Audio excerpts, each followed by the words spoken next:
Oi, amigos, sejam bem-vindos aí ao canal. Quem não é inscrito, se não é inscrito, por favor, se inscrevam, deixe de dar seu like. Bora pro vídeo. O vídeo vai falar exatamente sobre a vacinação ali do ex-presidente Jair Bolsonaro, como também sobre a falsidade de informações e a idoneidade sobre isso. Primeiramente, como que eu sei do que eu vou falar agora no momento? Tenho experiência desde o início da pandemia, desde antes, trabalhando no SUS, sempre trabalhei no SUS, não trabalhei em nenhum serviço particular até então, desde quando me formei, fiz um pacto comigo mesmo e estou tentando seguir, né? Então, assim, desde o início eu estou no SUS. Estando no SUS durante a pandemia, eu fiquei próximo de um local e outros que vacinavam pessoas. Isso no estado de São Paulo. Sobre outros estados eu fui pesquisar para falar sobre para vocês aqui no vídeo. Mas isso no estado de São Paulo. E também eu estava próximo de demais condutas, né, ou tomadas de conhecimento, ou sobre como que o sistema de saúde foi reagindo a uma pandemia que se iniciou, né, de quando tudo era misticismo até quando foi dada a emergência em saúde pública. Então, a gente vai conversar aqui exatamente sobre a vacinação do ex-presidente Jair Bolsonaro e a falsidade dessas informações. Antes de tudo, quero dizer que eu não tenho nenhum conflito de interesse, não vou expor aqui no vídeo sobre viés político. Meu intuito é exatamente de causar um impacto em quem vai assistir, só isso. Eu vou expor informações e cabe a você, ouvinte, se isso se torna verdade ou não e qual uso você vai fazer dessas informações e até então, já que estamos numa vigência ali de debate da PL das fake news, né, tudo que a gente lê na internet a gente tem que se ficar pensativo, a gente tem que ficar pensativo e nos contradizer. Será que isso é verdade? Será que isso é mentira? Qual que é a outra qual que é a outra verdade sobre o que está sendo exposto? Eu acho que sempre para tudo na vida a gente sempre tem que fazer esse pensamento, beleza? Então, vamos lá. Vamos confrontar. Se a gente está confrontando um ex-presidente da República, será que todos os cidadãos então têm que ser confrontados? Ou são apenas figuras de expressão midiáticas? Ou ex-políticos ou atuais políticos? Bom, primeiro quero dizer para vocês que primeiro eu quero expor para vocês algumas coisas assim. Tem uma frase que eu estava dando uma olhada e isso se tornou muito comum durante a pandemia, desde 2020, 21, 22 e enfim, 23. E se a vacina imuniza quem a toma, por que obrigar quem não quer tomar se ele não passará para ninguém e se somente ele correrá esse risco? Bom, então quero deixar ali o pensamento para vocês. Será que a obrigação da vacina ela tem que ser para todos ou não, né? Aí você vai responder e você não vai responder com base no que você entende sobre vacina. Você vai procurar alguma informação verídica. Não é só assistir o vídeo que eu estou fazendo nem nada. É assim como tudo na nossa internet que a gente pesquisa, tá bom? Então, a minha opinião sobre o estudo, e sendo médico, minha opinião sobre é exatamente que desde quando a vacinação foi criada, desde lá atrás, né, várias doenças, entre aspas, deixaram de existir ou de causar aumento nas taxas de mortalidade e morbidade devido ao início da vacinação. Isso está mais que comprovado. Outro ponto é que não estou falando só do Covid, estou falando de várias doenças, poliomielite. Há um exemplo que, antigamente, era muito comum paralisia cerebral por conta da poliomielite. E então, o que acontece? Hoje em dia, é muito raro ver algum paciente com. Então, meningite, a mortalidade era altíssima na época. Assim como rubéola, sarampo. Temos casos de sarampo hoje em dia? Rubéola? Claro que temos. né, a cepa, né, dessas variantes, né, as mais graves, as que, as que são mais selvagens, entre aspas, que a gente acaba comentando assim, tem uma virulência e uma taxa de letalidade maior, né? Isso não quer dizer que a vacina não vá cobrir, como também não quer dizer que a vacina vá cobrir. Na verdade, a vacina foi idealizada para cobrir as cepas mais prevalentes, não todas, e sim as cepas mais prevalentes. Extremos, né? Tanto de vírus como bactérias. Infelizmente, a gente não consegue, até porque tem taxas de mutações a todo momento, né? De tempos em tempos.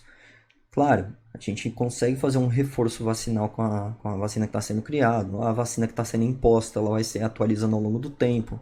Mas o que eu quero dizer é que a vacinação do Covid, ao longo do tempo, sofreu mudanças, né? E isso é muito rico para a gente. Eu, pela minha idade, não sei quantos anos você tem aí que está assistindo, mas a gente passou por uma atualização de conhecimento. Olha quão rico que isso não é, né? A gente conseguiu debater um conhecimento que pouca gente tinha acesso, pouca gente tinha estudo sobre, e conseguimos construir no nosso mundo, frente a muitos debates, né, e contrapontos, o que é o Covid, como é a fisiopatologia dele, vacinação. Pô, a gente viu uma vacina ser criada. Isso é de realmente ficar admirado para quem, né, tem gente que viveu e não viveu esse ponto, né? Mas nós, em certo ponto, precisamos até que nos vangloriar, entre aspas, que a gente passou por uma pandemia, né? É uma lástima realmente o que acontecia com os nossos entes, nossos próximos, né? Sobre quem faleceu, né? Realmente eu perdi também amigos próximos, familiares, e creio que você também, mas a gente passou por esse momento, né? Então, olhando retrospectivamente, ou seja, olhando lá para trás, a gente analisa e vê o quão que a nossa sociedade, não estou falando só Brasil, o mundo mesmo, como que o mundo não cresceu sobre, né? O, a parte de disputas financeiras, né, de indústrias farmacêuticas, etc e tal, né, conflitos de interesses, né, artigos, né, sensacionalistas, né, ou sem embasamento por trás, ou sendo criados artigos científicos, isso eu vi também sendo criados, né, sem fonte, sem fator de impacto, o artigo não tinha, né? Mas quem produz ciência? É eu, né? É o professor ali da Universidade Federal, da faculdade privada, né? Quem produz ciência somos todos nós. Então é sobre isso que eu estou comentando. Então, a nossa sociedade construiu um conhecimento sobre o coronavírus, o qual tinha sido construído lá na época dos anos 90, muito pouco, e desde a SARS da MERS, né, 1930, 50, 90, né, até surgiu uma epidemia, né, uma pandemia, aliás, né, porque atingiu vários países, né, mas até surgiu. No Brasil tivemos casos lá no passado, né, se você pesquisar aí, coronavírus antes dos anos 2000, antes de 2020, será que a gente teve algum? Tivemos, né? A questão é que o vírus se mutou e ficou mais virulento e menos letal, né? Mas era conhecido como a febre dos 7 dias, né? Em até 7 dias acabava evoluindo para óbito, né? Nascimento de angústia respiratória aguda. Hoje em dia assim falando desde 2020, 21, 22, 23, lá no início nem tanto, né? Tinham alguns casos que realmente, mas com o passar do tempo, né, a gente viu que realmente, né, teve uma diferenciação ali na história natural da doença do coronavírus. Ponto. A ideia não é esgotar o conhecimento. A ideia é exatamente a gente ter uma conversa sobre o coronavírus, como também sobre a vacinação, a importância dela. Por que eu tive uma conversa aí sobre vocês com isso? A vacinação, enfim, muda a história natural da doença. Uma doença que antes tinha uma virulência ali de 10 dias, ela passa a ter menos, porque o vírus ele não consegue se instalar com tanta propriedade no indivíduo. Logo, uma doença que demorava 10 dias para tomar conta do indivíduo, produzir sintomas, então se extinguir, zerar qualquer indício de vírus no indivíduo, claro, não são 10 dias, né, gente? Mas para causar a transmissibilidade para uma outra pessoa, né, a quantidade de vírus ali no material, né, então o quanto que seria? Né? E isso tiveram diversos estudos falando sobre, né? Até estudos que falam assim, a quantidade de coronavírus numa superfície é muito alta, né? E a quantidade de coronavírus no espirro não é tão alta assim, na tosse, né, na fala, não é tão alta assim. Tiveram diversos estudos nesse ponto. Não é o que a gente vai falar agora, né? Mas a todo momento a gente tem que se contradizer com relação a essas informações que são veiculadas, né? Se são verídicas, se não são, né? Que superfície é essa, né? Ou como que vai ocorrer a transmissão? Será que eu vou passar a mão na superfície e passar na minha boca? Será que eu vou inalar a minha mão, né? A gente tem que sempre ter esse pensamento. Ou seja, é muito importante a gente se intrigar frente ao que a gente lê, ouve, até mesmo o que eu estou falando para vocês, beleza? Bom, vacinas salvam vidas. O ponto que eu quero dizer para vocês é qual? É que vacinas são muito importantes. Será mesmo que devemos ter obrigatoriedade sobre elas ou não? Cada pessoa, né, realmente é dona de si. Mas frente ao mundo que a gente tá lidando hoje em dia, tem tantas pessoas que são donas do outro. A gente discute sobre morte, a gente discute sobre estupro, a gente discute sobre aborto. Então será que nós somos donos de nós ou somos donos do outro também? Será que essa discussão sobre obrigatoriedade de vacinação é importante ou não é? Será que tantas doenças não seriam evitadas? Será que, na época, vamos supor que não era o coronavírus, era poliomielite. Será que a poliomielite, na nossa época ali de 2020, 21, 22, 23 atual, será que ela causaria tanto impacto que nem causou ali no passado? Até do porquê a vacinação foi produzida em tempo recorde. Por quê? Poxa, empresas biotecnológicas, né? A nossa tecnologia aumentou a um nível absurdo frente a anos atrás, lá de 1950, 1970, 80, 90, anos 2000, né? A própria tecnologia já avançou muito, né? Hoje a gente fala até sobre vacinas, sobre RNA mensageiro. Antigamente, não se falava sobre isso, falava sobre partículas do vírus, né? Até do porquê, né? Tivemos vacinas sobre, a ponta do Coronavac, né? E do RNA mensageiro, da Moderna, da Pfizer, né? Ou seja, nossa tecnologia avançou absurdamente. Então, creio que a discussão se uma vacina, porque antes era essa discussão, se a vacina, nossa, saiu tão rápido a vacina já para o coronavírus que será que eu vou me vacinar? Será que é um risco para mim? Será que naquele tempo, até concordo ter essa discussão. Hoje em dia, será que a gente tem que ter mesmo essa discussão? Naquele tempo, se a pessoa realmente estivesse conflituosa com relação a isso, se ela vai se vacinar, não vai, eu, como profissional de saúde, tentava convencer do contrário. Tentava explicar para ela os benefícios, os riscos, e ela faz a decisão dela. A gente não vai obrigar ninguém a se vacinar. Assim como não obrigo ninguém a nada. Né? A pessoa é dona de si. Né? Ela quem decide se ela se vacina ou não se vacina. E frente a isso, o que ela vai fazer da vida dela. Né? Claro que a gente tem que sempre respeitar a liberdade do próximo, onde termina a nossa e inicia a do próximo. Frente a uma pandemia, a gente tem que entender que tiveram diversos riscos, pessoas desesperadas por conta de familiares adoecidos. Então a discussão num vídeo aí, só agora foi o que? 15 minutos. é pequeniníssima perto da imensidade e vastidão do conhecimento. E o que eu quero dizer para vocês também é um outro ponto. E vacinas salvam vidas. Comentando novamente.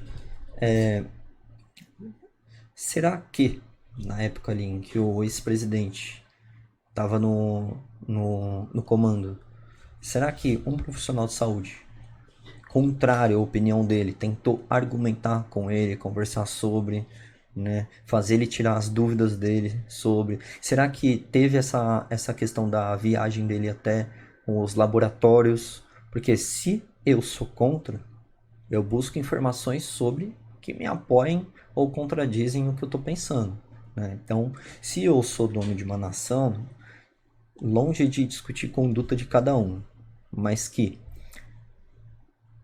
poderia ter sido feito isso. Se ele, né, realmente não acredita sobre a velocidade da informação, por que que ele próprio não visitou, não conversou com os donos dessas empresas, os chefes de estados desses países, né? A Argentina, né? A vacina russa da Sputnik, ela adotou. Coronavac chegou primeiro aqui, né? Antes da Pfizer em conjunto, que estavam só para algumas populações bem restritas, né? Mas a Coronavac salvou inúmeras vidas, sem dúvidas. A questão não é a vacinação curar a doença ou não ter mais doença. A questão é a vacinação salvar vidas. Frente a um número de mortes que estava ocorrendo, frente a casos graves que ocorriam, falta de respiradores, diversas crises aconteciam, né? Não só aqui, como na Itália. Veneza, tinha assistido uma reportagem na época que falava sobre a pandemia, emergência em saúde pública lá na Itália que estava ocorrendo. Não tinha mais leito de UTI, né? E aí, o que acontece? Veneza, uma cidade fechada, né? Fechada assim, não aberta, né? Então, tem diversas saídas por rio, né? E no meio de uma pandemia, que era uma cidade tão calorosa, teve que se restringir a tal ponto. Não respeitar a pandemia, será que não respeitar o isolamento social ali, será que é uma questão de obrigatoriedade ou é uma questão de permissibilidade do indivíduo? Ele decide o que é bom para ele ou não. Será que o uso de máscara realmente, pelo indivíduo, né, ele decidiria sobre ou não? Diversos estudos eu fui atrás sobre, né, sobre o uso de máscaras, o quão importante, né? Aliás, hoje em dia, gente, atendendo mesmo, por mais que fossem liberadas as máscaras no modo geral, eu usaria máscara, porque o quão que a máscara já não me ajudou e o problema atual que eu vejo, se eu estou completamente vacinado, para evoluir para caso grave do coronavírus, só se fosse um vírus mutável ali que chegasse com um índice de letalidade altíssimo, coisa e já teria sido identificado antes no nosso país. Até chegar a mim aqui no estado de São Paulo, a cidade de São Paulo, já teria sido identificado por meio dos boletins epidemiológicos, né, das secretarias de saúde de outros países, né? Então, assim, até chegar a este ponto, né, realmente a máscara ajuda bastante. No entanto, hoje em dia o inimigo que eu penso não é nem o coronavírus em si, e sim outras doenças respiratórias, né, como é o caso da tuberculose, como é o caso de aerossóis, hanseníase. Então é sobre isso que eu quero fazer vocês pensar. A tuberculose é uma emergência em saúde pública desde quando a civilização ganhou o marco ali da tecnologia. Aliás, desde antes de Cristo a tuberculose já existia. Hanseníase nem se fala, né? A gente chegou num dado momento a ter isolamento sobre a hanseníase. Olha isso! E a gente discutindo sobre isolamento do coronavírus, né? Tinham exatamente os locais como se fossem presídios, né? Em que as pessoas eram enviadas que tinham suspeita ou doença confirmada para estes locais. Assim como o delírio, né, a psicose, também ocorreu a mesma coisa, né, para não contaminar o resto da sociedade. Mas é uma outra questão social e filosófica muito aquém do que está sendo discutido sobre doenças infecciosas atuais. Tuberculose, hanseníase, detalhe, lepra, tá bom? Doença de Hansen, lepra, né, o Mycobacterium leprae, hanseníase, são a mesma coisa. Tuberculose é outra coisa, né? Doença respiratória extensamente, mas também com acometimento sistêmico, ou seja, pode acometer também o corpo todo, tuberculose renal, tuberculose ocular, tuberculose do aparelho auditivo, né? Tuberculose uterina, tuberculose óssea, né? Tuberculose dermatológica, lesões feridas da tuberculose apenas sem indícios de doença respiratória. É raro? É raro, mas existe. Né? Então, o que a gente tem que conversar sobre é exatamente que vacinas salvam vidas. E eu acho que merece uma parte 2 o vídeo, né? Beleza, vamos para a parte 2 então.